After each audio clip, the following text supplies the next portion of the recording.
அகர முதல எழுத்தெல்லாம்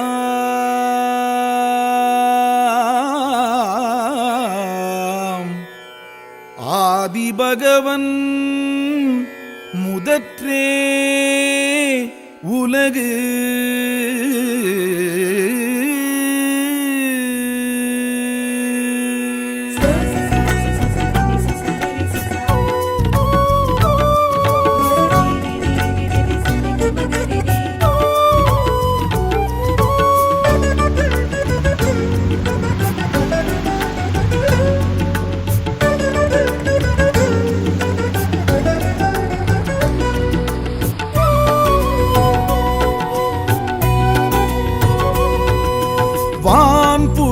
வள்ளுவ பெருந்தகை வாழ்க.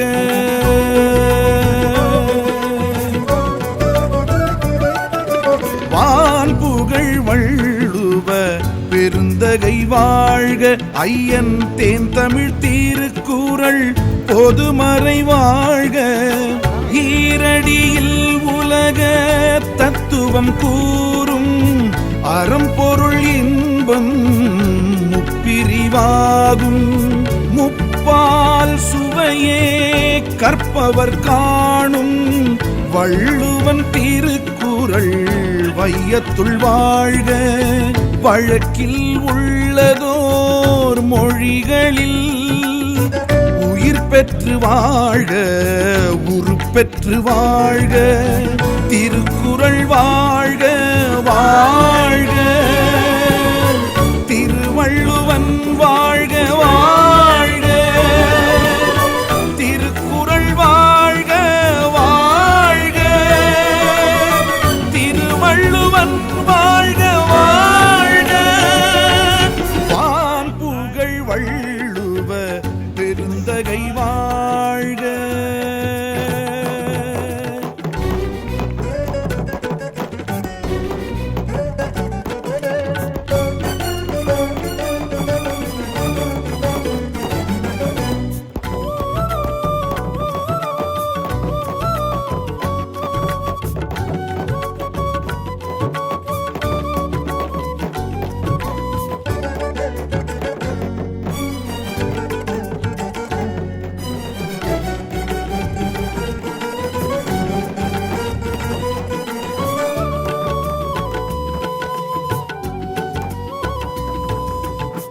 மாபெரும் சபைதனில் தமிழ்ச்சங்கம் மதுரையில் பேர் பெரும் திருக்குறள் அரங்கேற்றமானது.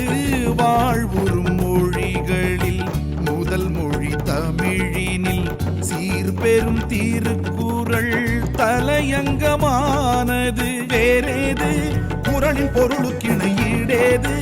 இயலும் இசையும் இதை பாடாது சுழல மறுக்கும் உலகே. சீரேழு குறளின் சிறப்பு கிணை நூலேது? அறிவும் தெளிவும் தரும் தாளாது படிக்க சுவைக்கும் மனமே. தமிழின் மூலம் இது அமுதம் போல இது பருகிப்பாரு அது புரிந்திடுமே. சமயம் பேசாது சகதி பூசாது இழிவு தூசேது இதனிடமே. கூறாது குறள் ஒன்று கூறாது கூடாது செயல் ஒன்று கூடாது.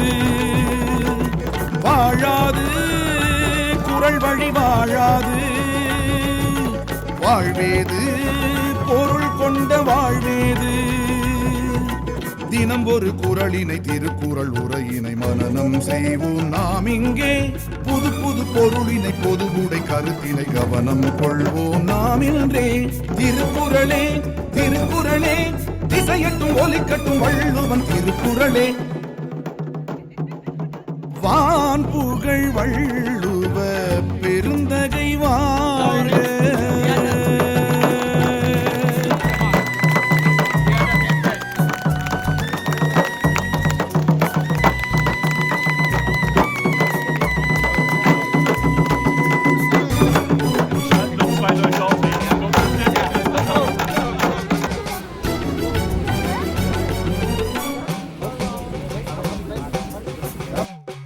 Dankeschön an Ihnen. Und an euch alle auch an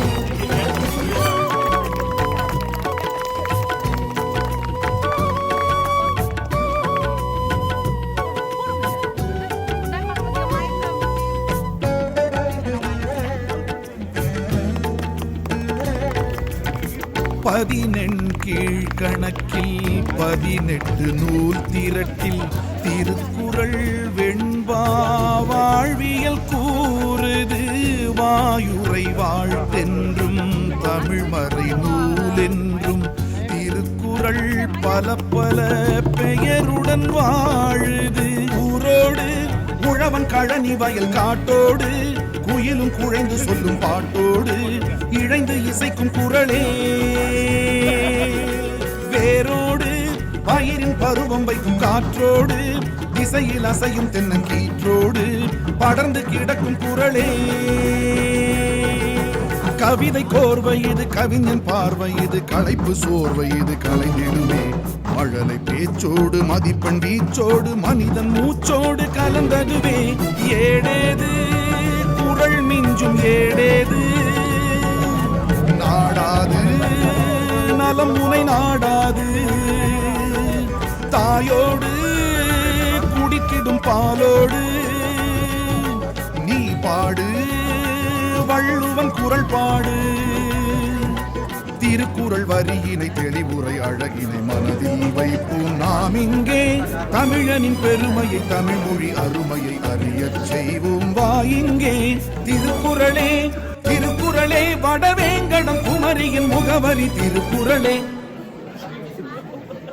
வான் புகழ் வள்ளுவ பெருந்தகை இப்போது இங்கு தமிழர்களாக நாங்கள் ஒன்று கூடியிருக்கின்றோம் ஒரே நோக்கத்தோடு அதோடு ஜெர்மன் மொழி பேசுகிறவர்கள் இங்கே வந்திருக்கிறார்கள் ஆகவே இருவருக்கும் சேர்த்து ஒரு வரவேற்பு உரை ஆற்றுவதற்காக டோர்ட்முண்டில் கடலுக்கு உதவி செய்து தமிழுக்கு தொண்டு செய்து கொண்டிருக்கின்ற ஒருவரை தான் அழைக்கிறேன் திரு ஜெயக்குமார் அவர்களை அழைக்கிறேன் பாருங்கள். Die Zeit gebraucht, das hinzukriegen, aber speziell meine Landsleute und diese Politik dort. Du hast auch dort, glaube ich, das bisschen im Landtag. Ihr habt das auch sozusagen zurückgegeben. Es ist nicht einfach, sowas zu machen. Also, es passiert nicht überall. Aber die Leistung, was man braucht, die Politik, zurückgegeben. Wenn ich das schlecht ausspreche, dann tut mir sehr, sehr leid. Ist natürlich, ich habe mir das erklären lassen, der wichtigste Philosoph, der wichtigste Schriftsteller in der tamilischen Kultur. Umso mehr macht es uns stolz. Wir haben gerade diese Gewänder bekommen und Leslie hat gesagt, weil sie sich geehrt fühlen, dass wir da sind, haben das Geschenk bekommen. Aber ich glaube, ich kann für die ganze Stadtgesellschaft sprechen, dass wir uns eigentlich geehrt fühlen, dass ihr nach Dortmund gekommen seid, unser Leben hier in Nordrhein-Westfalen und Deutschland bereichert. Dafür nochmal einen herzlichen Dank.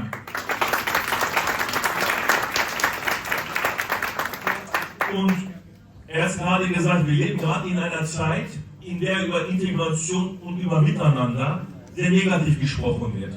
Viele politische, auch demokratische Parteien reden, wenn wir über das Miteinander sprechen, hauptsächlich von Abschotten und von Abschied. Und genau das ist eigentlich die Antwort. Also ihr seid hier in Dortmund, in Nordrhein-Westfalen, in Deutschland angekommen.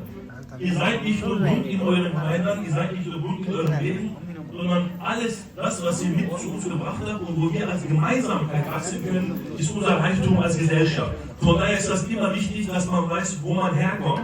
Ich sehe, der Saal ist voll und wir haben sehr viele junge Menschen. Die kulturelle Identität für jemanden ist ganz, ganz wichtig, weil wir möchten zumindest die Parteien, die hier vorne sitzen, kulturelle Identität. Und für uns in Deutschland ist das, glaube ich, ganz, ganz wichtig, dass wir einfach mal akzeptieren, dass wenn Menschen zu uns kommen, hier Wurzeln schlagen wollen, hier eine Familie gründen, Enkel bekommen, die auch eine Geschichte haben. Und diese Geschichte, die gerade die Tamilen immer noch in ihrem Heimatland erleben, die Geschichte der Unterdrückung, die Geschichte, dass man tatsächlich sehr viel kämpfen muss, um überhaupt seine Religion ausüben zu können. Da gibt es viele Gruppen in Deutschland und ich glaube, genau das muss auch kommuniziert werden. Wir haben super Straßenfeste hier, wir haben eine super Community. Ich habe bis 2008 habe ich hier drüben in der Reichischen Straße gewohnt. Da kam das erste tamilische Geschäft, weil diese Medien-Community gewachsen ist. Und von daher ist es nochmal wichtig, dass man auch das Selbstbewusstsein entwickelt. Ihr seid Deutsche mit tamilischem Hintergrund, euer Glauben, eure Kultur ist unser Reichtum und so können wir auch nur wachsen. Ich bedanke mich bei den Geldgebern, es ist natürlich schön, als Landtagsabgeordneter zu kommen, ich habe ja kein Geld bezahlt, aber die Bezirksleiterin, die war Astrid, die wollen vielen Dank, dass ihr das mit unterstützt habt. Ein riesen Lob an die Künstlerin Katharina. Also ich habe gerade gefragt, wie hast du das gemacht? Hat sie gesagt, 270 Einzelteile? Nein, es waren 21 Einzelteile, 1,5 Jahre Arbeit. Also wir haben gerade als Politiker und Politiker vorne gestanden, die Statue aufgemacht, haben die Fotos machen lassen, aber eigentlich ist die tatsächliche, die wichtigste Person, die über 1,5 Jahre, ich würde mal sagen, für einen sehr guten Kurs die Statue gemacht hat, Katharina. Vielen, vielen Dank. Dazu gehört ja auch eine gewisse Überzeugung, dass man sagt, ich gebe jetzt 1,5 Jahre für etwas, was groß werden kann. Und ich glaube, ihr habt es hier ganz gut beschrieben. Ein Politiker redet ein bisschen lange, tut mir leid. Ihr habt es hier ganz gut beschrieben. Also wenn ich im Ausland im Urlaub bin, nach einer langen Zeit zurückkomme, wenn ich den U-Turm sehe, dann sage ich bin zu Hause. Der RWE-Turm, die Zeche Zollern, Florian-Turm. Das ist für uns, wenn wir das sehen, ist das Gefühl, nach Hause zu kommen. Und ich bedanke mich wirklich bei der ganzen Community, dass wir ein neues Wahrzeichen in Dortmund bekommen haben mit der Statue.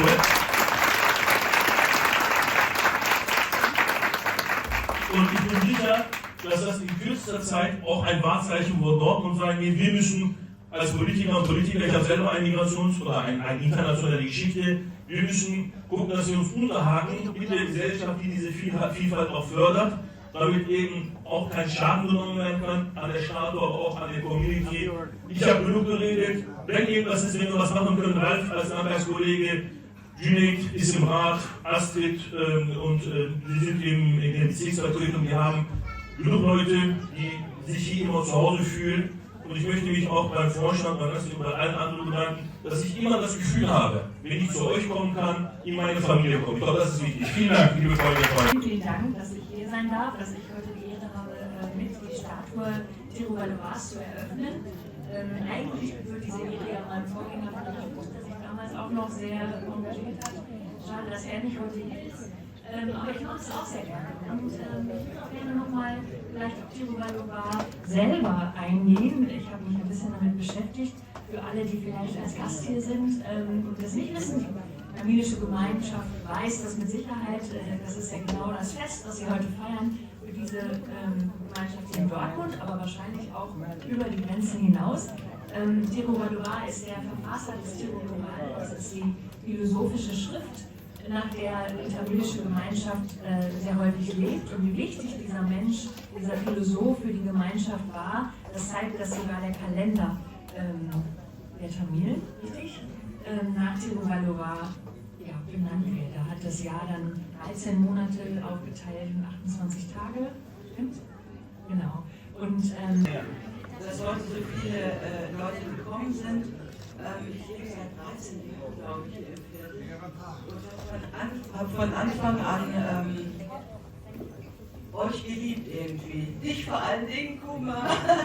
Ich habe über Kuma eine schöne Geschichte geschrieben und ja, seitdem war alles klar zwischen uns und mir und zwischen der Community. Und was ich immer so sehr bewundere, ist, dass die Menschen, die hier leben, mit dem sri-lankischen Hintergrund, dass sie alle so freundlich sind. Also sie sind einfach total coole, freundliche Leute. Und ich denke auch immer, Leute, die so bunte Klamotten anhaben, die können nur lebensfroh sein. Und insgesamt kann ich nur unterstreichen, was hier schon gesagt wurde, das ist echt eine Bereicherung, dass es tamilische Menschen unter uns gibt. Ganz großartig. Und natürlich ist die Statue, die Katharina Bock gemacht hat, auch ein wohlgelungenes Exemplar des Dichters. Und ich bin schon sehr gespannt. Ich weiß gar nicht, gibt es Übersetzungen auf Deutsch? Ja, erstmal einen schönen guten Tag. An einem so besonderen Tag hier zu sein, mit Ihnen zusammen, die von uns lang ersehnte und jetzt endlich aufgestellte Statue der Öffentlichkeit preiszugeben, fand ich schon toll. ist super. Es ist einmal super, weil ich Träger umfällt. Gar nicht weit weg vom VMDO. Fußläufig könnte man sagen. Ich bin auch von Anfang an eigentlich dabei gewesen, weil ich etwas Ähnliches in einem anderen Stadtteil mache, in Dorstfeld. Auch ich arbeite mit vielen Vereinen zusammen, allerdings, wie gesagt, überwiegend in Dorstfeld. Auch ein ähnlicher Zusammenschluss wie der VMDO.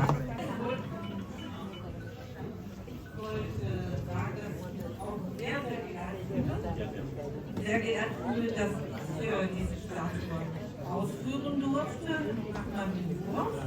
In Abstimmung war mit der Community. Und ja, ich habe mich da im Vorfeld auch erstmal mit der Persönlichkeit auseinandergesetzt. Und mir wurden auch Bücher zur Verfügung gestellt. Dann hat es mir noch ein Buch geliehen und so. Ja, genau.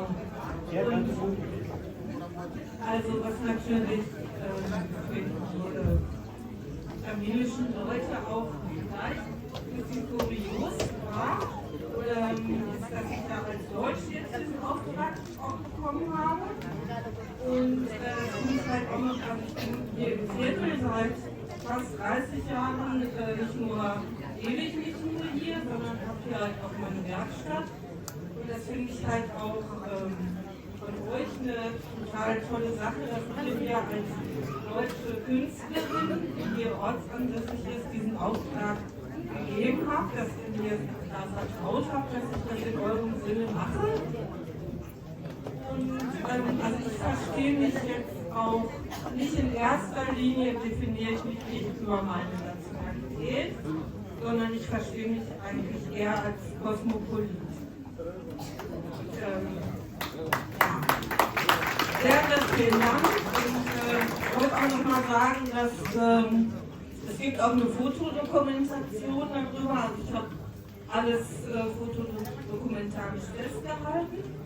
Das wird vielleicht noch mal eine Präsentation geben im Internet oder so, damit die Leute auch mal ein bisschen nachvollziehen können, dass da nicht nur also ein wahnsinniger künstlerischer Akt hinter dieser Skulptur steht, weil sich auch manche gewundert haben, dass es so lange dauert, sondern eben auch wahnsinnig viel Handwerk.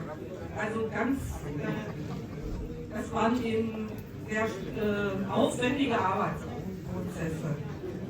Und, aber ich bin auch sehr glücklich und zufrieden mit dem Ergebnis und freue mich wirklich total, dass ich das für euch machen durfte. Frankreich, பிரான்சில் இருந்து ஆரம்பிக்கலாம் என்று. பிரான்சில் இந்த விடயத்தை நான் பார்த்தேன்.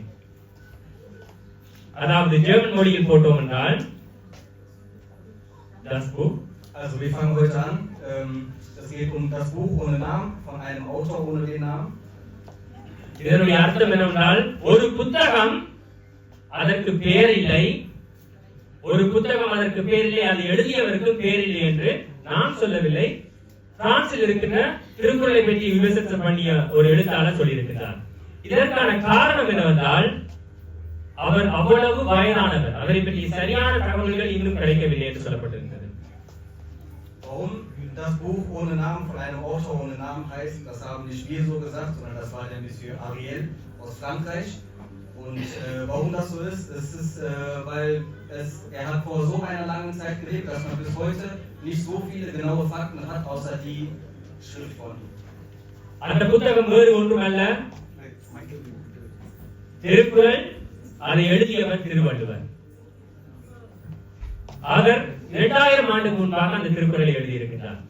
இப்போது அதை இன்னும் சற்று உள்ளே சென்று விரிவாக பார்த்தோம் என்றால் யார் திருவள்ளுவர்? யார் திருவள்ளுவர்? திருவள்ளுவர் என்பவர் 2000 ஆண்டுக்கு முன்பாக, இப்போது அங்கீகரிக்கப்பட்ட ஆண்டு பார்த்தோம் என்றால் கிறிஸ்துவுக்கு முன் 31ஆம் ஆண்டு அவர் பிறந்ததாக அங்கீகரிக்கப்பட்டிருக்கிறது. Also der Tirowalluwer lebte vor ungefähr ca. 2000 Jahren, was nur eine geschätzte Zeit ist, bis vor 31 vor Christus. ஆனால் அவரை பற்றி எழுதியவர்கள் எல்லாம் கிறிஸ்துவுக்கு முன் 300ஆம் நூற்றாண்டில் வாழ்ந்தவர்கள் இருக்கிறார்கள். ஔவையாரோடு சேர்த்து எழுதப்பட்டிருக்கிறது. அவரே கிறிஸ்துவுக்கு முன் நூற்றாண்டுகளுக்கு வாழ்ந்தவர். அது மட்டுமில்லாமல் கவிஞரோடு சேர்த்து எழுதப்பட்டிருக்கிறது. அவரே கிறிஸ்துவுக்கு முன் 600ஆம் நூற்றாண்டுகளில் வாழ்ந்தவர். இப்படி பார்க்கும்பொழுது அவர் கிறிஸ்துவுக்கு முன் 600ஆம் நூற்றாண்டுக்கு மேலாக கூட வாழ்ந்தவராக இருப்பதற்கான வாய்ப்புகள் இருக்கிறது. அதனால் தான் சொன்னேன், das Buch ohne Namen, பேரில்லாத புத்தகம், அதை எழுதியவருக்கு பேரில்லை. நாம் அவரை தமிழில், ஏனென்றால் அவர் தமிழில் எழுதியிருப்பதனால் தமிழில் அழகாக பேர் வைத்து கூப்பிட்டுக் கொண்டிருக்கிறோம், திருவள்ளுவர் என்று.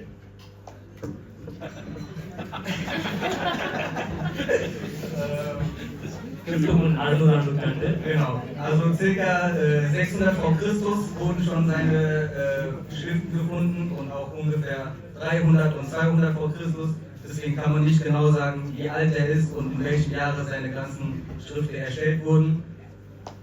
Jetzt sind die. ஏன் அந்த கிறிஸ்துவுக்கு முன் 31 அதிகாரப்பூர்வமாக இருக்கிறது என்றால், தமிழ் ஆண்டு என்று ஒன்று இருக்கிறது, நோயசியான்னு சொல்வார்கள், புத்தாண்டு. அது திருவள்ளுவருடைய பிறப்பில் இருந்து ஆரம்பிக்கப்பட்டு கூறப்படுகிறது. அதனால் இப்போது 2055வது ஆண்டில் தமிழில் இருக்கிறோம், திருவள்ளுவர் ஆண்டு. அதனால் தான் கிறிஸ்துவுக்கு முன் 31ஆம் ஆண்டில் திருவள்ளுவர் பிறந்ததாக இதுவரையும் அங்கீகரிக்கப்பட்டு கூறப்பட்டது. Wie wir ungefähr auf die 31 vor Christus kommen, ist auf dem Plakat hinter der Leinwand steht nochmal das Jahr 2055. Das ist das Jahr vom Kirchwalde, wo wir angefangen haben zu zählen. Mit dem jedes Jahr ist dann das neue Jahr, immer ein Jahr, und dann 2055 haben wir dann jetzt. Nächstes Jahr 2056. Ungefähr so. இப்போது டோர்ட்முண்டில் ரைன்ஸ்ட்ராஸில் திருவள்ளுவர் சிலை வைக்கப்பட்டிருக்கிறது. இன்னும் வெவ்வேறு இடங்களில் வைக்கப்பட்டிருக்கிறது. நீங்கள் சொல்லலாம், என்னென்ன இடத்தில் வைக்கப்பட்டிருக்கலாம்? எங்கெல்லாம் உங்களுக்கு தெரிஞ்ச திருவள்ளுவர் சிலை இருக்குது? எங்க இருக்குது? ஸ்டுட்கார்ட்ல இருக்குது. வேற உலகம் முழுக்க பார்த்தா லண்டன்ல இருக்குது. வேற Was denken Sie denn alle, wo es noch weltweit eine Statue vom Kirchwalde gibt? Sri Lanka. Indien? Sri Lanka vielleicht? Mauritius? இவ்வாறு பல இடங்களில் இருக்கிறது. முதலில் ஆரம்பித்தோம்னால் இந்தியாவில் இருக்கிறது, பிரான்சில் இருக்கிறது, லண்டனில் இருக்கிறது. அடுத்ததாக எங்கள் ஜெர்மனியிலும் கொடுத்தார்கள்.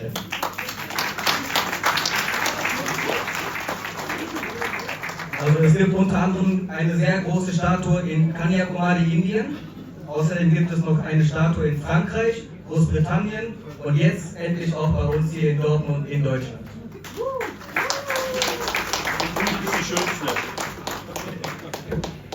ஆம், சொல்றதை போல எங்களுடையது அழகாக இருக்கிறது என்று சொல்கிறார். பார்க்கும்போது, ஏனென்றால் நான் பக்கத்தில் இருந்தே பார்ப்பதனால் அது அழகாக தெரிகிறது. Wir haben schon gerade hier aus der ersten Reihe gehört, dass die Statue in Dortmund die schönste Statue ist. Danke. அதே போன்று இந்த திருவள்ளுவர் சிலை என்பது ஒரு நாட்டுக்கு வணிக ரீதியாகவும் உதவி செய்யும். என்றால் அதை பார்ப்பதற்காக புதிதாக பலர் அங்கே வருவார்கள். இந்த திருவள்ளுவர் சிலை டோர்ட்முண்டில் வைத்ததன் மூலமாக திருவள்ளுவருக்கு பெருமையோ இல்லையோ நமக்கு தெரியாது. ஆனால் வைத்ததால் எமக்கும் உங்களுக்கும் மிகப்பெரிய பெருமை இருக்கிறது. Dass der Kirchwalde jetzt auch bei uns in Dortmund steht, ist eine sehr große Sache. Auch wenn das keine große Sache für ihn ist, ist das auf jeden Fall für uns Tamilen eine sehr, sehr große Sache. Und wir bedanken uns, dass Sie uns sehr gut dabei unterstützen konnten. என்றும் நாம் இந்தியாவுக்கு சென்றோம் என்றால் கன்னியாகுமரிக்கு சென்று திருவள்ளுவர் சிலையை பார்த்துவிட்டு வருவோம். Wenn wir nach Indien gehen, können wir eine schöne in Kanyakumari eine schöne Kirchwalde-Statue sehen. பிரான்சிற்கு போனோம் என்றால் அங்கு சென்று திருவள்ளுவர் சிலையை பார்த்துவிட்டு வருவோம். So wie steht, es steht auch in Frankreich eine Statue. லண்டனுக்கு சென்றால் அங்கே சென்று பார்த்துவிட்டு வருவோம். In Großbritannien steht auch eine Statue. ஆகவே இந்த நாட்டில் இருப்பவர்கள் எல்லாம் ஜெர்மனிக்கு வந்தால் எங்கே வருவார்கள்? வருகவே வணங்கிய வரவேற்போ வருகவே செந்தமிழில் கவி பாடி உளமாற வரவேற்போ.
Ich möchte nicht viel über Tirol erzählen, das habt ihr schon jetzt genug gehört.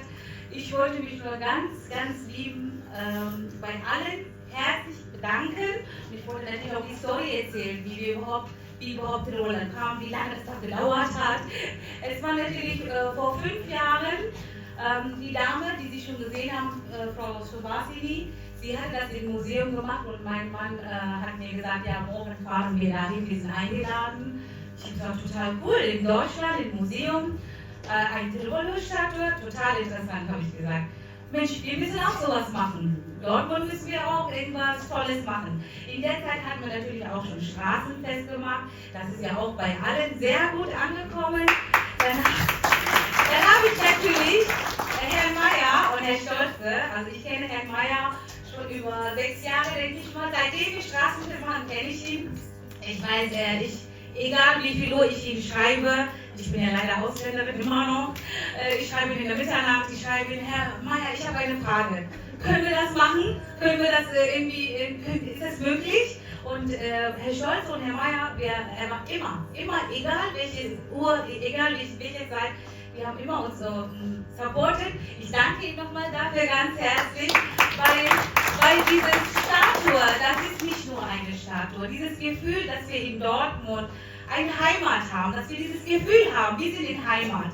Und das ist ein wunderschön, wo wir unsere Kultur ausleben können, durch Straßenfest, wo wir unsere Kultur allen zeigen können.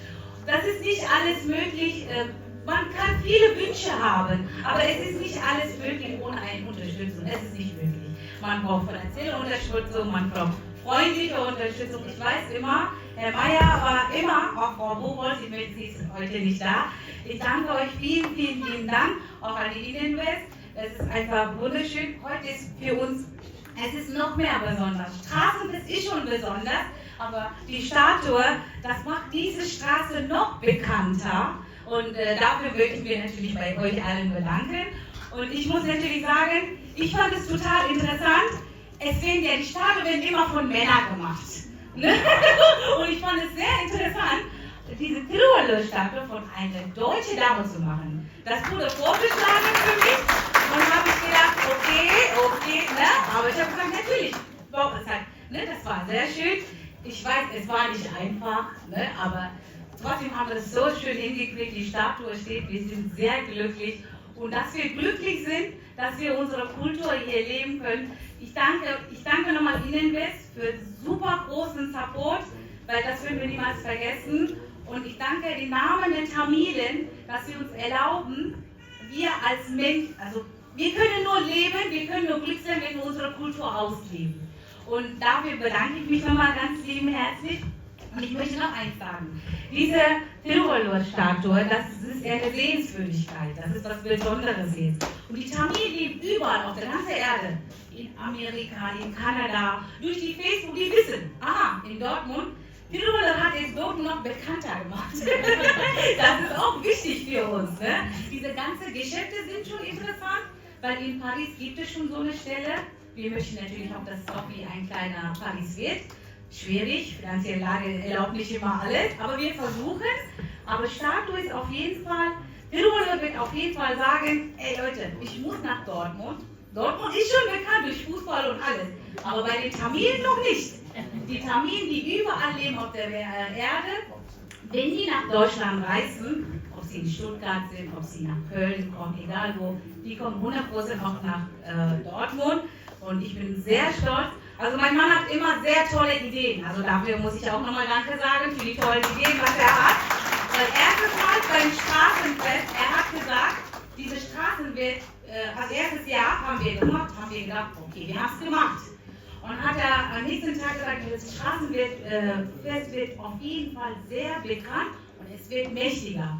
Ich habe gesagt, was redet der? Das war so viel Arbeit und so viel Geld haben wir gar nicht und so. Aber das stimmt ja. Wir machen jetzt 3 Tage Straßenfest, das ist schon toll.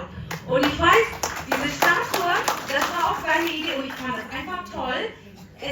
Bitte, ich möchte euch nur sagen, es steht viel dahinter. Es war 5 Jahre hat es gedauert, 3 Jahre hat es gedauert, überhaupt diese Genehmigung zu bekommen. 2 Jahre, da waren wir beschäftigt mit der Statue und viele Sachen. Architektur, also immer dieses Mail, hin und her, vor Buchholz, Tiefbauamt. Mein Mann wird natürlich Ihnen nochmal näher erzählen, wie, also er wird auf jeden Fall auch ein Buch darüber schreiben, möchte er, über Tirol, wie er nach Dortmund kommt. Diese ganze Struktur, da können Sie natürlich alles lesen. Ich danke Ihnen nochmal und ich muss unbedingt sagen, nicht nur finanzielle Unterstützung ist immer wichtig, aber körperliche Unterstützung ist viel wichtig. Dafür muss ich wirklich, Navin ist, also er ist der rechte Hand von meinem Mann, egal ob wir Straßen machen, egal was wir machen, er ist immer da. Er hat viele Wochenende, danke Navin, auch für dich muss ich an dieser Stelle Danke sagen, weil viele Tage war er immer mit meinem Mann unterwegs und so. Wo ist mein rechter Hand? Arkasch. Er kommt immer von Oberhausen, hat uns immer unterstützt und ich finde das so schön, weil nur mit vielen Händen können wir auch vieles schaffen und ich bin sehr glücklich, nicht nur Tamilen, Deutsche, die bewundern. Diese ganze Türkische, gestern meinte ein türkischer Kollege, danke dir Arkasch, ich weiß, es ist immer stressig, aber er ist immer dabei, das freut mich. Das sind unsere rechte, linke Hände, die immer uns unterstützen, egal wie viel Uhr. Und ich muss wirklich nochmal sagen, gestern meinte ein türkischer Kollege, ey, das finde ich total cool, ich passe auf ihn auf. Ne? Das ist wichtig. Also wir in dieser Rheinischen Straße, wir sind nicht nur Tamil, wir sind viele Nationen, Bulgarien, Rumänien, alle. Wir sehen, dass wir alle miteinander leben. Das ist wichtig. Ne? Und ich muss sagen, ich danke Ihnen, dass wir miteinander trotzdem unsere Kultur leben können. Das kann nur mit eurer Hilfe. Also ich wollte wirklich von Herzen vielen Dank sagen. Und wir haben natürlich auch viele schöne weitere Projekte. Also bitte nicht sagen, okay, das reicht. Wir haben wirklich noch sehr interessante Sachen vor. Und ich möchte, dass ihr auch in der Zukunft uns dabei unterstützt. Ich danke mich nochmal ganz herzlich.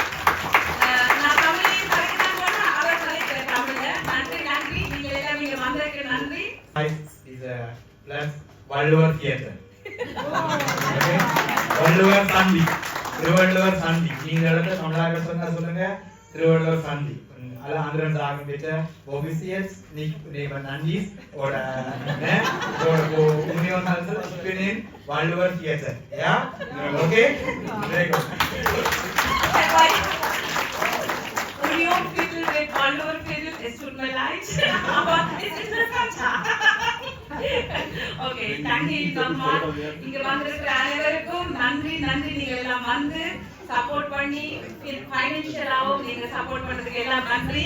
ஏன்னா நாங்க எல்லாரும் சேர்ந்தா தான் ஏதாவது ஒன்று சாதிக்க முடியும், உருவாக்க முடியும். உங்க எல்லாரும் பங்கும் இருக்கு. இங்க இருக்கிற திருவள்ளூருக்கு நீங்களும் ப்ரௌடா இருக்கலாம், உங்களுக்கும் அதுல பங்கு இருக்கு. நன்றி. Jetzt machen wir Pause. Nach Pause geht es auf Englisch weiter. இப்படி ஒரு சிலை வைக்க தமிழ்நாட்டை சேர்ந்த அந்த தோழர் இப்படி ஒரு சிலை வைக்க போகிறோம் என்று நாங்கள் இங்கே அறிவித்த உடனேயே அல்லது அதை பற்றி தெரிந்து கொண்ட உடனே தொடர்பெடுத்து மிக பெருமையான விடயம் வாழ்த்துக்கள் என்று சொல்லி நான் இதற்காக வர வேண்டும் என்று சொல்லி இங்கே வந்திருக்கிறார். ஆனால் அவர்கள் இனி போக வேண்டிய நேரம் வருவதால் முதலில் அவர் தன்னுடைய சில கருத்துக்களை கூறுவார். அதன் பிறகு நாங்கள் தொடர்ந்து நடனங்கள் இருக்கின்றன, பாடல்கள் இருக்கின்றன. அதற்கு நாங்கள் போகலாம். சபேஷ் அவர்களுக்கு எங்களுக்கு சிறிய ஒரு பாராட்டுகள்.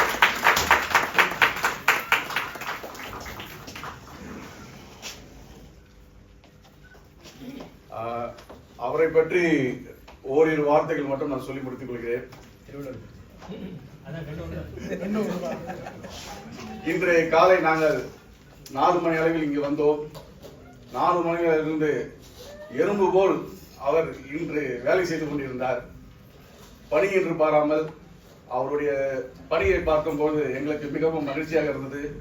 நாங்கள் வந்த பயனை அடைந்து விட்டோம் என்று. அனைவருக்கும் நன்றி.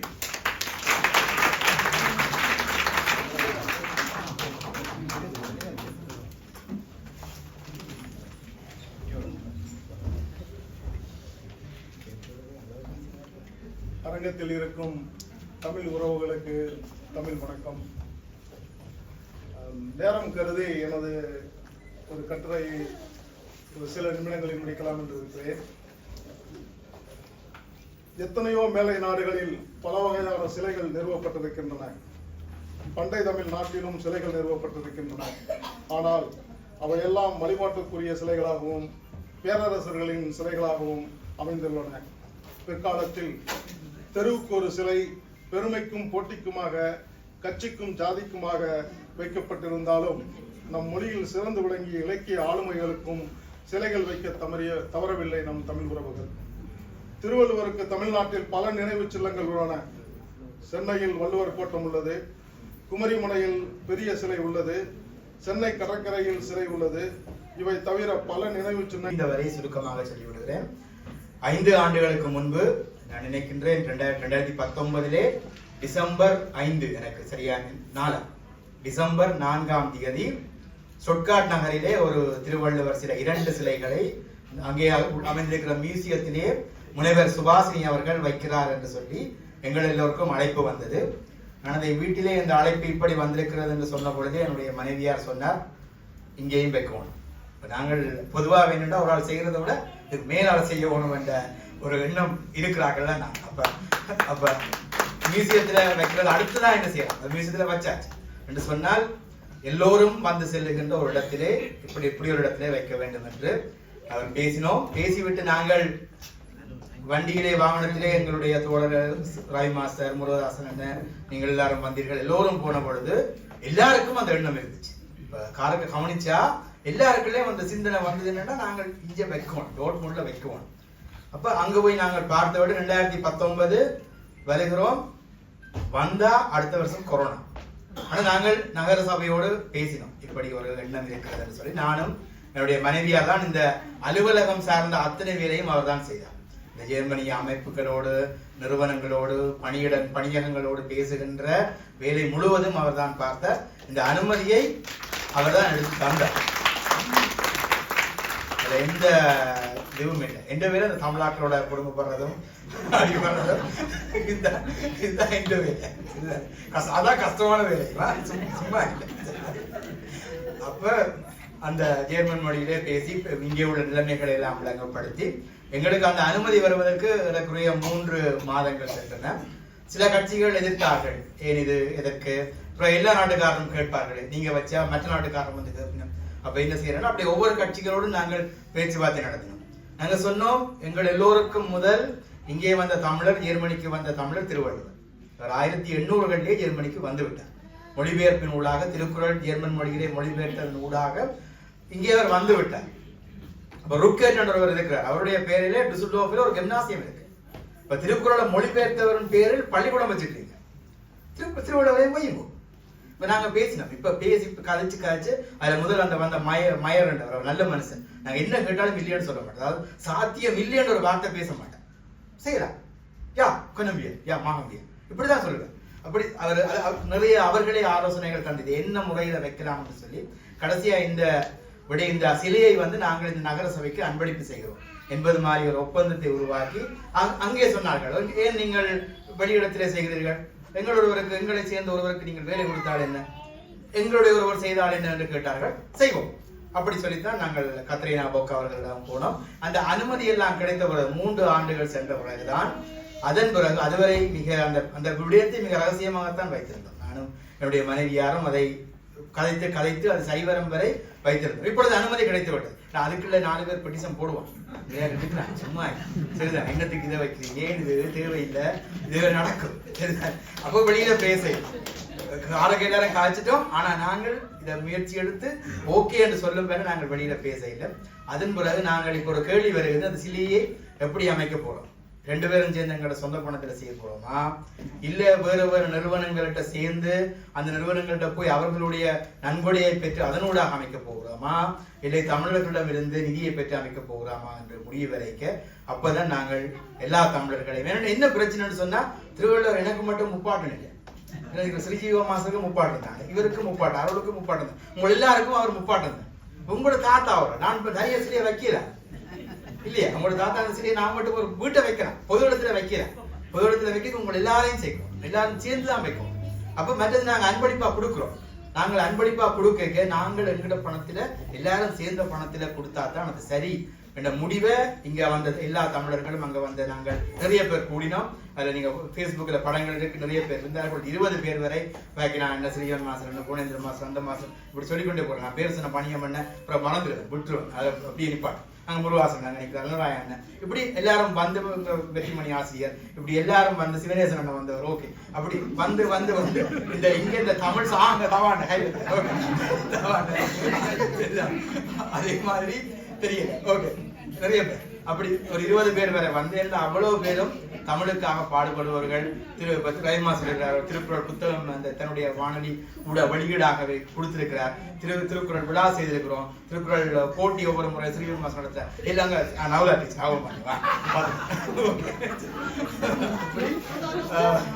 அப்படி எல்லாரும் வந்து அப்படி எல்லாரும் சேர்ந்து இந்து அவர்கள் தெய்வத்தில் சோசியல அப்படி வினோ அப்படி எல்லாரும் வந்து நின்று எல்லாரும் யாருன்னு சொன்னால் இந்த சமூகத்துக்காக ஏதாவது செய்யணும் என்ற எண்ணத்தோட ஓடி திரிகிற கூடி அந்த திட்டத்தை எப்படி செய்ய போறோம் என்ற வகுத்து எப்படி பணம் சேகரிக்க போறோம் சொல்லி சேகரித்து, நீ எப்படி பணம் சேகரிச்சா அடுத்த உரையில சொல்றேன், அது ஒரு கதை தனியாக சொல்லுவோம். சேகரித்து இந்த பெரும் சாதனையை நாங்கள் நிகழ்த்தி இருக்கிறோம். இப்படித்தான் இந்த திருவள்ளுவர் சிலை இங்கே வந்த ஒரு சுருக்கமான கதை.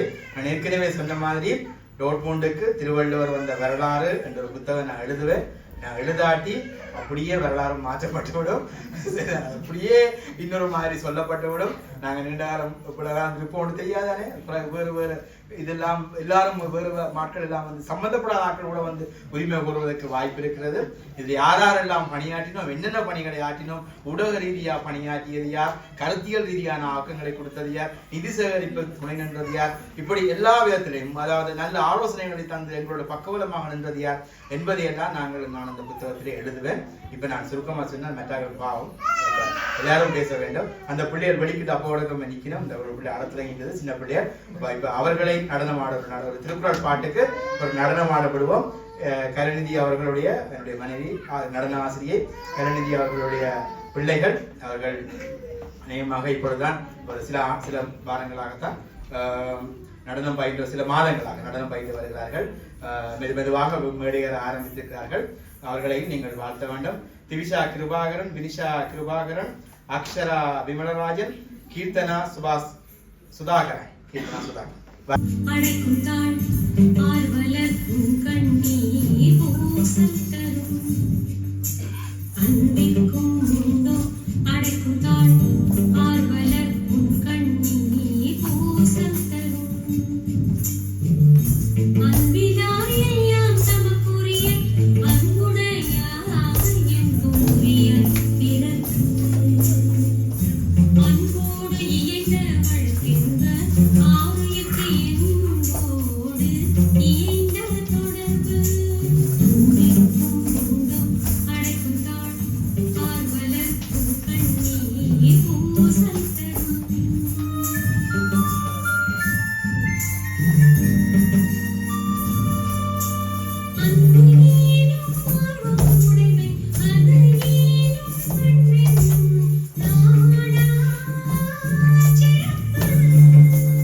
செல்லிடத்து காப்பான் சினம் காப்பான் எல்லிடத்து காக்கிலன் காவாக்காலன் செல்லா உடத்து சினம் தீதும் செல்லிடத்தும் இல்லகனின் தீய பிற மறத்தல் போகும் யார் மாற்றும் தீய பிறத்தல் அதனால் வரும் நகையும் உவகையும் கொள்ளும் சினத்தில் பகையும் உளவோ பிற தன்னைத்தான் காக்கில் சினம் காக்க காவாக்கால் தன்னையே கொள்ளும் சினம் சினமென்று சேர்ந்தாரை கொள்ளி இனமென்றும் ஏமாப்புனையை சுடும் சினத்தை பொருளென்று கொண்டவன் கேடு நிலத்தரைதான் கைப்பிள்ளையா தற்று கிணறேறி தோய் வந்த என்ன ஆசையினும் உணரில் பகுலாமை நன்று உள்ளியதெல்லாம் உணரிலும் உள்ளத்தார் உள்ளான் பகுலியனின் இறந்தார் அணையார் சினத்தை துறந்தார் துணை நன்றி. அதிகாரம் நாட்படு கல்வி கற்க கசடர கற்பவை கற்றபின் நிற்க அதற்கு தக கற்பதற்கு தகுதியான நூல்களை குற்றமில்லாமல் கற்க வேண்டும். அவ்வாறு கற்ற பிறகு கல்விக்கு தக்கவாறு நெருங்கில் நிற்க வேண்டும். எண் நண்பர் ஏனை எழுத்தன்பை இவ்விரண்டும் கண் நண்பர் வாழும் உயிர்க்கு எண் மற்றும் எழுத்தென்று சொல்லப்படுகிற ஆகிய வகை கடைகளும் வாழும் மக்களுக்கு கண்கள் என்று கூறுவர். கண்ணுடையர் என்பவர் கற்றோர் முகத்திரண்டு புண்ணுடையர் கல்லாதவர். கண்களை உடையவர் என்று வியவாக கூறப்படுவோர் கற்றவரே ஆவர். கல்லாதவர் முகத்தில் இரண்டு புண்ணுடையவர் ஆவர். தலை கூடி உள்ளம் பிடித்தல் அனைத்தே புலவர் தொழில். மகிழ்ச்சியாக பாடி கூடி பறந்து விட்டு இனி அவரை எப்போது காப்போம் என்று வருந்தும் படியாக பிடித்தல் புலவரின் தொழிலாகும். உடையாமல் எல்லாப்போல் இருக்கட்டும் கற்றால் கரையரை கல்லாதவர். பணக்காரர்களின் முன் வலியவர்கள் என்பவர் போல் கற்றவர் முன் தாழ்ந்து கற்றவரை உயர்ந்தவராவர். கல்லாதவர் தாழ்ந்தவராவர். தொட்டனை தூரும் மனக்கேணி மாந்தற்கு கட்டளை தூரும் அறிவு. மனக்கேணி தோண்டிய அளவுக்கு நீர் ஊறும். அதுபோல் மக்களுக்கு கற்ற கல்வியின் அளவுக்கு அறிவு பெறவும். யாதாரும் நாடாமல் கூறாமல் என்னொருவன் சார்ந்துணையும் கல்லாதவாறு. கற்றவனுக்கு எல்லா நாளும் தம்மாலாவும் எல்லா ஊரும் தம்மூராவும். எனவே ஒருவன் சாவும் வரை கல்லாமல் கால கற்பிறேன். ஒருமைக்கண் தான் கற்ற கல்வி ஒருவருக்கு எழுமையும் மேமாக்கு உடைத்து. ஒரு பெருப்பு தான் கற்ற கல்வியானது ஒருவருக்கு ஏழு பெருப்பிலும் உணவும் தன்மை உடையதாகும். தாமே கூறுவது உலகின் கூற கண்டு தாம் ஒருவர் கற்றறிந்தார். தாம் இன்பம் அடைவதற்கு காரணமான கல்வியால் இவ்வுலகுமே இன்பம் அடைவது கண்டு கற்றறிந்த அறிஞர் மேலும் அக்கல்வியையே விரும்புவர். கேடல் விழிச்செல்வம் கல்வி ஒருவருக்கு மாறல்ல மற்றையவை. ஒருவனுக்கு அறிவில்லாத செல்வம் கல்வியே ஆகும். மற்ற இதர பொருட்கள் எல்லாம் கல்வியை போன்று சிறப்புடைய செல்வங்கள் ஆகாது. நன்றி, வணக்கம். தமிழ் ஆர்வலராக இருக்கின்ற சிவரதன் அவர்களை அன்போடு அழைக்கின்றேன். வாருங்கள். அனைத்து ஏனென்றால் தமிழர்களுக்கும் வணக்கம். இந்த பேச்சை நான் தயார்படுத்தவில்லை என்றால் இப்பொழுது பேச சென்ற பொழுது இந்த நேரத்திலே இந்த பெருமை மீது சந்தர்ப்பத்திலே தமிழையும் தமிழ் உலகுக்கும் பெருமை மீது சந்தர்ப்பமாக அமைகின்ற இந்த திருவள்ளுவர் சிலை சிறப்பு விழாவிலே இந்த பேச்சு சந்தர்ப்பத்தை வழங்கிய இந்த தமிழ் சங்கத்துக்கு நன்றி தெரிவித்துக் கொண்டு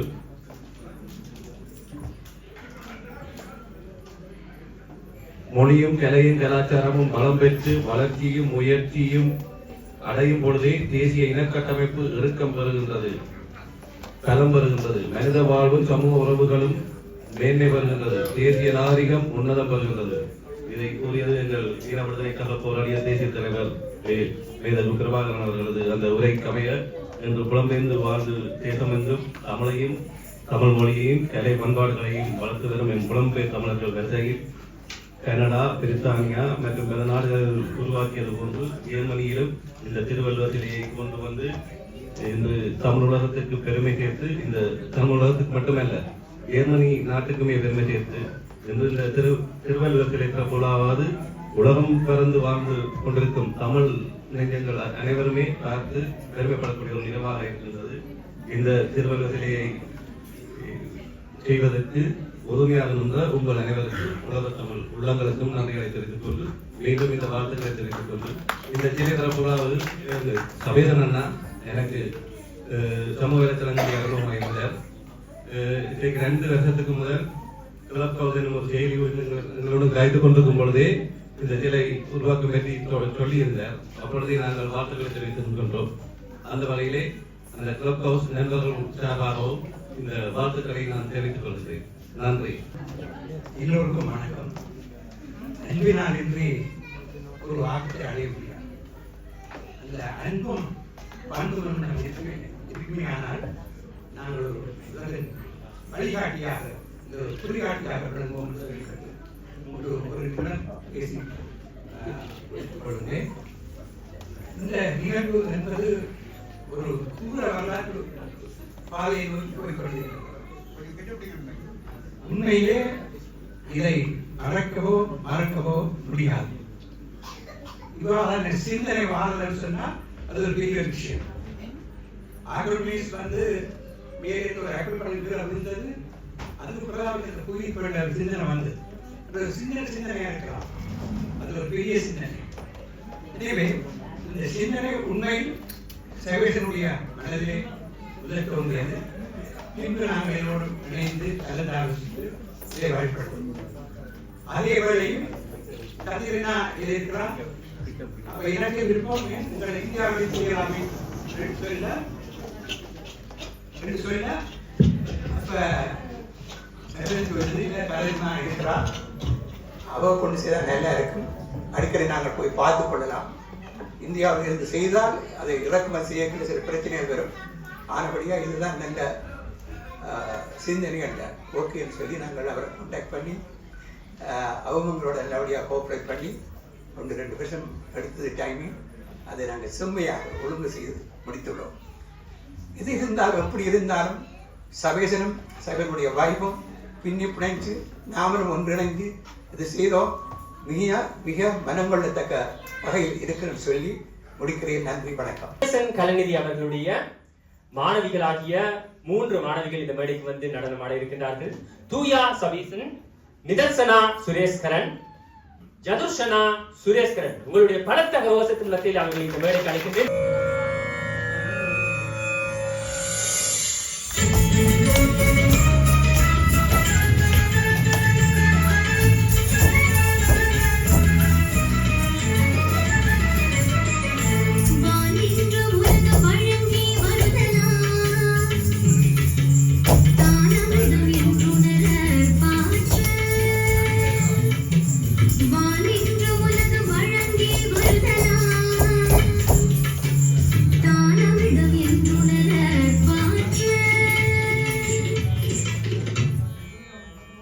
மழையினால்தான் உலகம் வாழ்ந்து வருகிறது.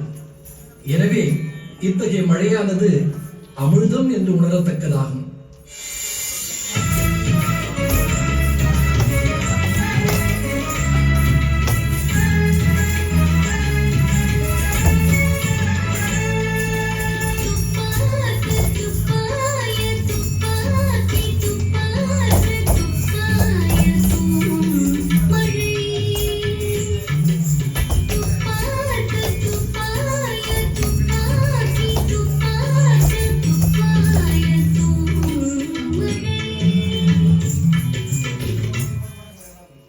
உண்பவர்க்கு உணவுப் பொருட்களை விளைவித்து தருவதும் பருகுவார்க்கு தானும் ஒரு உணவுப் பொருளாக இருப்பதும் மழையாகும்.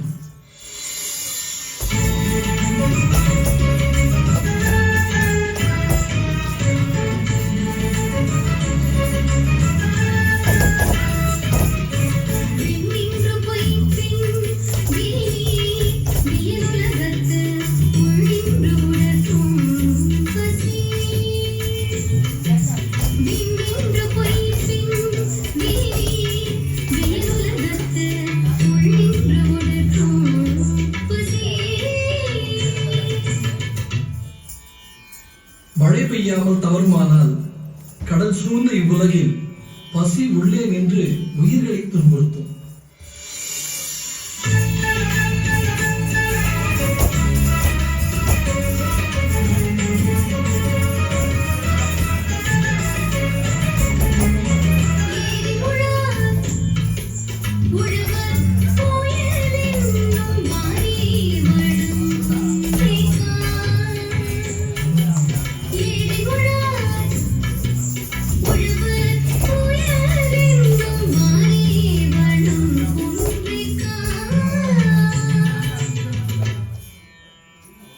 மழை என்னும் வருவாய் வளம் குன்றிவிட்டால் உழவர்களும் தம் ஏர் கொண்டு உழமாட்டார்.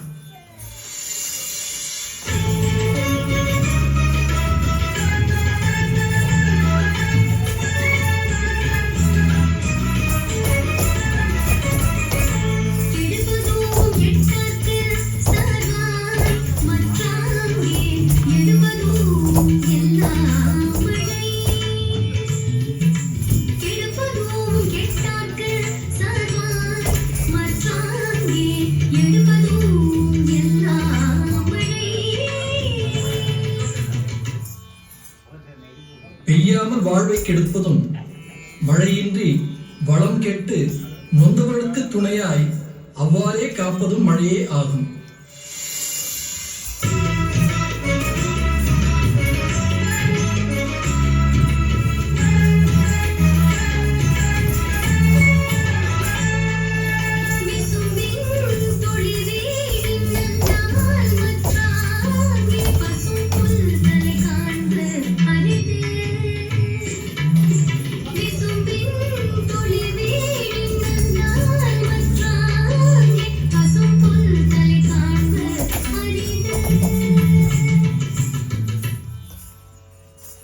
வானிலிருந்து மழைத்துளி விழுந்தால் அல்லாமல் உலகில் பசும்புல்லின் தலையையும் காண முடியாது.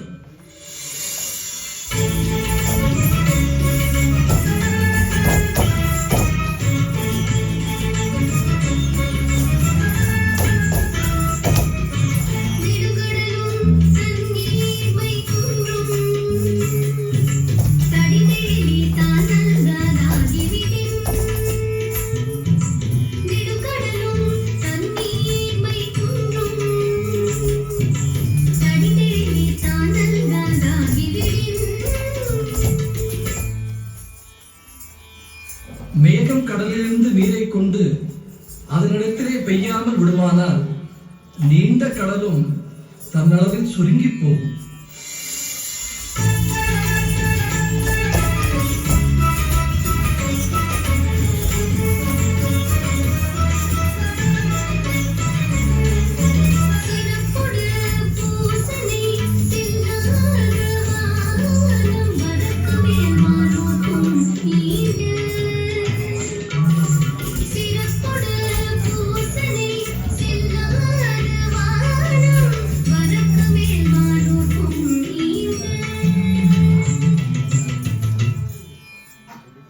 மழை பெய்யாமல் இருந்தால் இவ்வுலகில் தேவர்க்காக நடக்கும் திருவிழாவும் நாள் வழிபாடும் நடைபெறாது.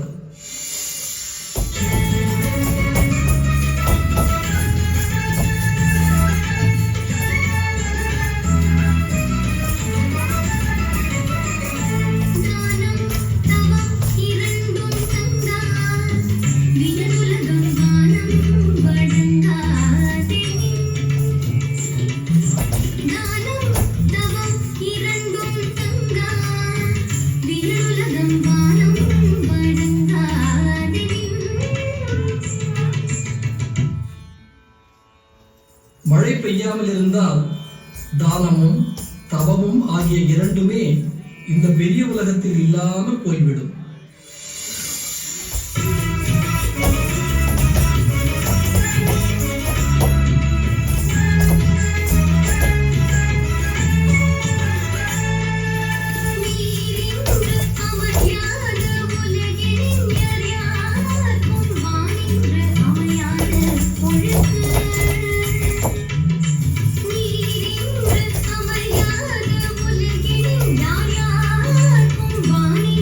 அமர்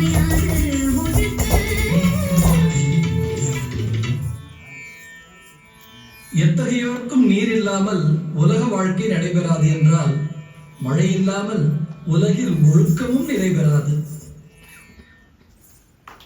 அனைவருக்கும் சரியா வணக்கம்.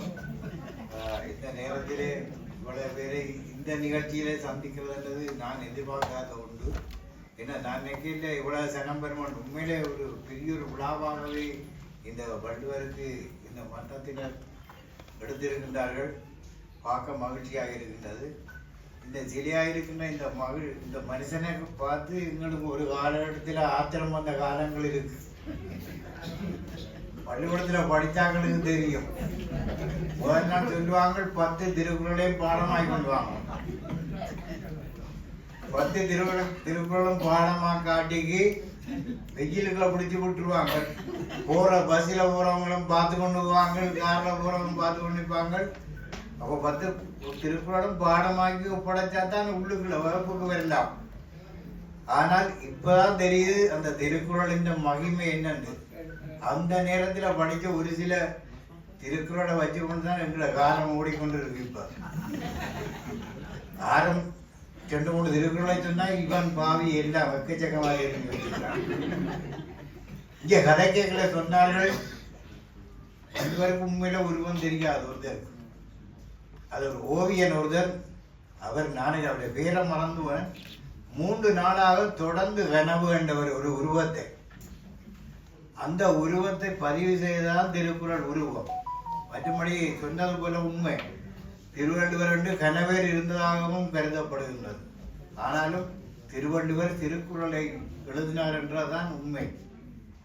அந்த திருக்குறள் இன்றைக்கு உலகம் பூராவும் ஏமனில இந்த விழா எடுக்கிறது பொருத்தமானது. ஏனென்றால் ஏமனிலேயும் திருக்குறள் மொழிபெயர்க்கப்பட்டிருக்கு. 85 மொழிகளிலே இது மொழிபெயர்க்கப்பட்டிருக்கின்றது. அதனுடைய 85 மொழிக்காரர்கள் இந்த திருவள்ளுவருக்கு சிலை எடுக்கலாம். திருவள்ளுவரை தெரியாட்டியும் திருக்குறளை தெரிஞ்சு வச்சிருக்குது இந்த உலகம். ஆக இதால நாங்கள் பெருமைப்பட வேண்டிய ஒன்று. இந்த விழாவை முன்னின்று எடுத்த உண்மையில சபையனை பாராட்டணும். சபையனை எத்தனை நேரம் தான் பாராட்டுறது மனுஷன்.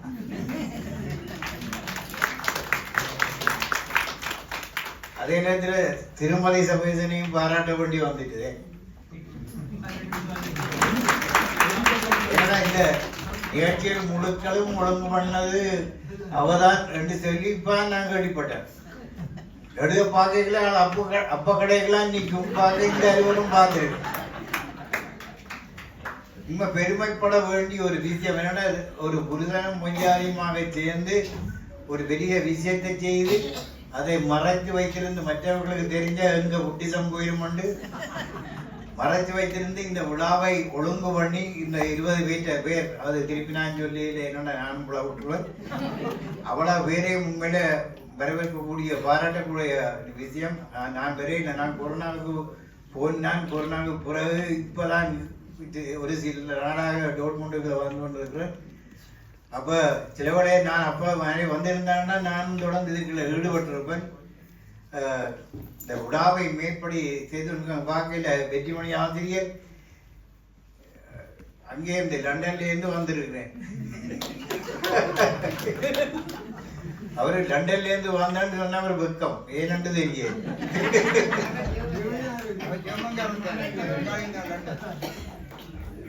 ஒன்று தெரியும், திருக்குறள் எங்களோட வாழ்க்கையோடு ஒட்டி உணைக்கப்பட்ட ஒரு சாமான். நாங்கள் ஒவ்வொரு நாளும் தலைமாட்டில் ஒரு 5 திருக்குறளை படிச்சு போட்டு படுங்கோ. பகல் முழுக்க உங்களோட மன உளைச்சல்ல பாடுபட்டு இருந்தால் அந்த திருக்குறளை படிச்சு போட்டு அதன் கருத்துக்களை ஆழமாக விளங்கினால் காலமா பகல் முழுக்கப்பட்ட வேதனைகள் குறைஞ்சிடும். நீங்க அந்த திருக்குறளுக்குள்ளேயே போவீர்கள். அவ்வளவு விஷயங்கள் திருவள்ளுவர் சொல்லி இருக்கின்றார். ஒவ்வொன்றிலே சொல்லியிருக்கிறார். அவங்க அந்த நேரத்தில் எங்களை மாற்றி மாஸ்டர் மேல பழுதாகி போட்டாங்க. இல்லாட்டி அறத்துப்பால், பொருட்பால், காமத்துப்பால் அந்த 3வது பாலை படிப்பிச்சிருந்தானண்டா முழு திருக்குறளும் ஜனம் பாடமாகி இருக்கும். அதே நேரத்தில் வகுப்பிலே 2 குறைஞ்சிருக்கும்.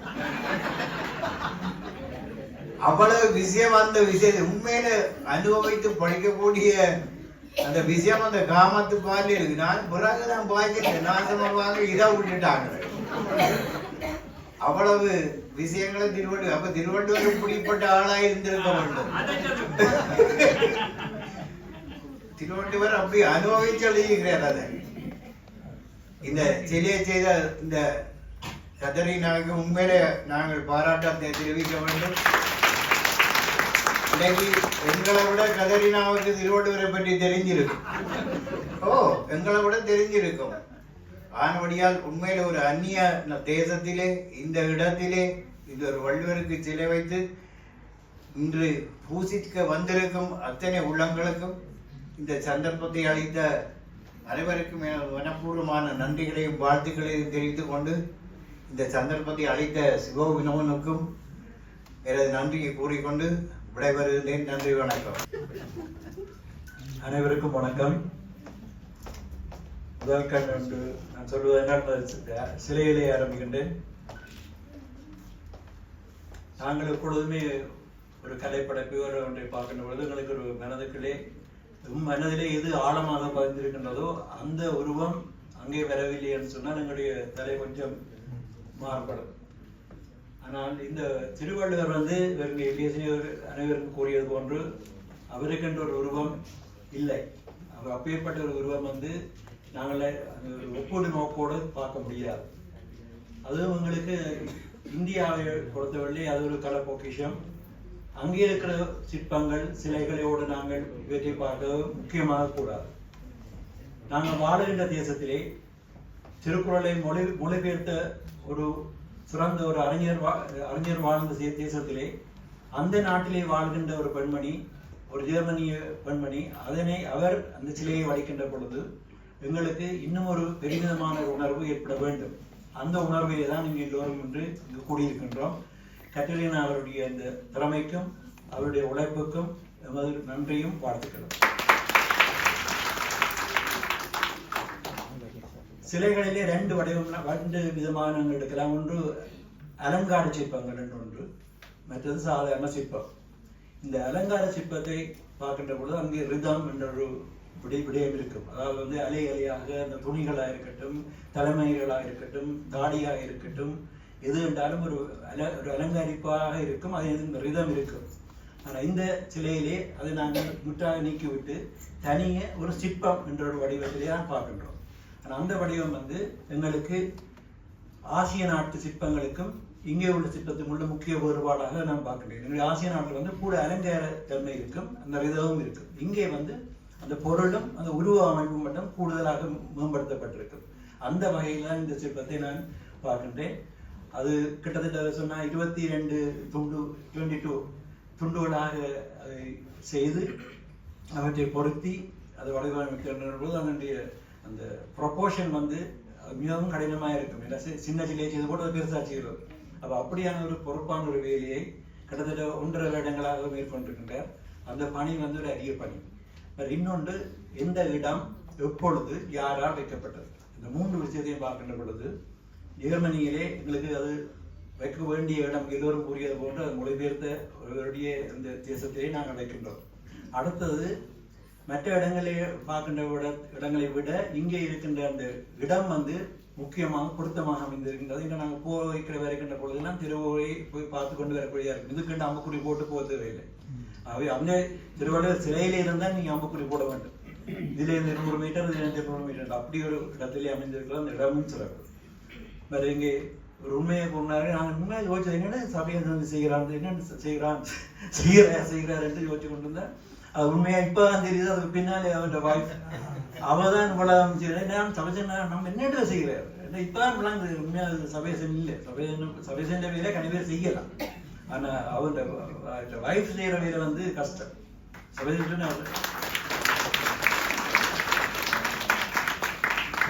தனக்கு தமிழ்நாட்டோட சண்டை அடிக்கிறது அவங்க தீர்க்கிறது அது எல்லாருக்கும் தான் இருக்கு, எனக்கும் தான் இருக்கு, எல்லாருக்கும் தான் இருக்கு, எல்லாரும் தீர்த்து கொண்டு தான் இருக்கும். இந்த தீர்க்காமலே விட்டுட்டு இருக்கோம். அது எங்களோட விஷயம். ஆனால் அந்த உள்ளுக்குலேருந்து அந்த ஒரு விஷயத்தை ஒப்பேற்றி முடிக்கிற அந்த திறமை அவருக்கு துணைவியா வாய்ச்சது அவருக்கு ஒரு கொடை. அவை அவருடைய மனைவிக்கும் வார்த்தைகளை கூறிக்கொண்டு இந்த நேரத்தில் அதாவது ஒரு சம நேரம் இல்லை, இது ஒரு விண்ட டைமான நேரம். இப்படியான நேரத்திலும் இவ்வளவு திரளாக இந்த திருவள்ளுவர் சிலையை பார்க்கின்ற அந்த நினைவை ஒரு சிறப்பாக ஆக்குவதற்காக வந்து உங்களுடைய அனைவருக்கும் நன்றி கூறி இந்த நேரத்தில் என்னை பேச விட்டதற்கும் நன்றி கூறி அதோடு இங்கே அடிக்கடி இந்த லண்டனிருந்து நான் மெக்சிகோலும் இருக்கேன்.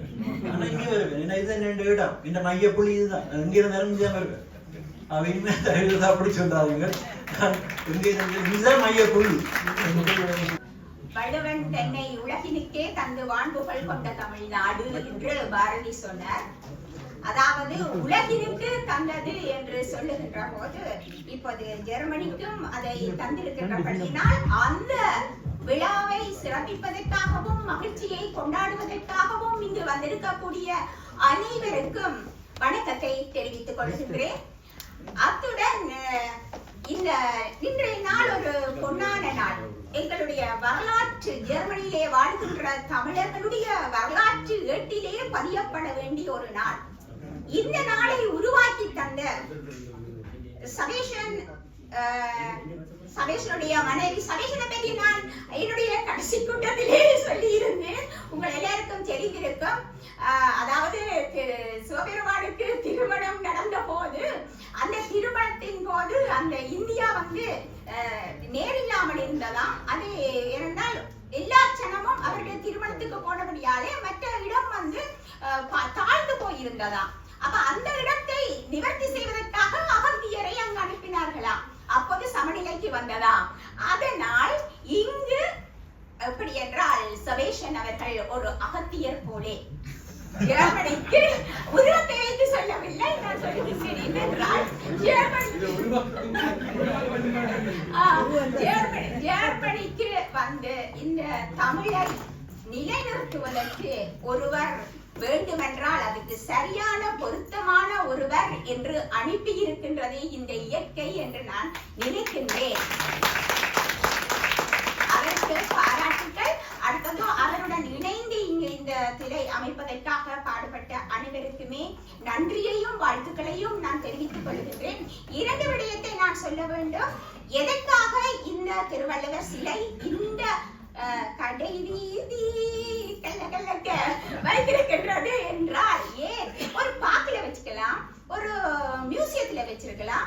என்னத்துக்காக இந்த போற வார கடை வீதியில இதை வச்சிருக்கிறாங்க என்று சொன்னால் காரணம், நீங்கள் உங்கள் பிள்ளைகளுக்கு படிப்பிக்கிறீர்கள், நீங்கள் படிச்சிருக்கிறீர்கள், போற நேரம் வார நேரம் எல்லாம் இந்த வள்ளுவரை கண்ணுக்கு காட்டுவீர்கள், இவர்தான் வள்ளுவர். அடுத்தது உங்கள் மனதிலே இருக்கின்ற குற்ற உணர்வுகள் சிலவற்றை நீங்கள் கலைந்து கொள்வீர்கள். இனிய உளவாக இன்னாத கூறல் கனியிருப்ப காய்கவந்தற்று என்று சொல்லுகின்ற போது ஒரு குறைவான கதைகளுக்குள்ள கொஞ்சம் கவனம், ஐயோ வள்ளுவன் சொல்லி தந்தவன் இது இருக்குது என்று நீங்க மனதுக்குள்ள நினைப்பீங்க. அதை விட இன்னும் நான் சொன்ன பொருள் தான் போட்டிருக்கிறார் வள்ளுவர் நினைக்கிறேன். பொருள் யார் யார் வைக்கப்படி அப்பொருள் மெய்ப்பொருள் காண்பது அறிவு. யார் என்ன சொன்னாலும் பரவாயில்ல, உங்க மனதில் எது சரி என்று படுகிறதோ அதை செய். அதனால்தான் நான் கிரேக்கத்துக்கு போனது போல நான் ஓடி சென்று முதல் பார்த்தது யார் என்றால் சோக்ரட்டிஸ். யார் சொன்னார் எவர் சொன்னார் என்பதை விட்டுவிட்டு எவர் சொன்ன சொல்லையும் உனது செந்த அறிவால் எண்ணிப்பார் என்று சொன்னவர் சாக்ரட்டிஸ். இதே கருத்து தான் வள்ளுவரும் சொல்லி இருக்கின்றார்.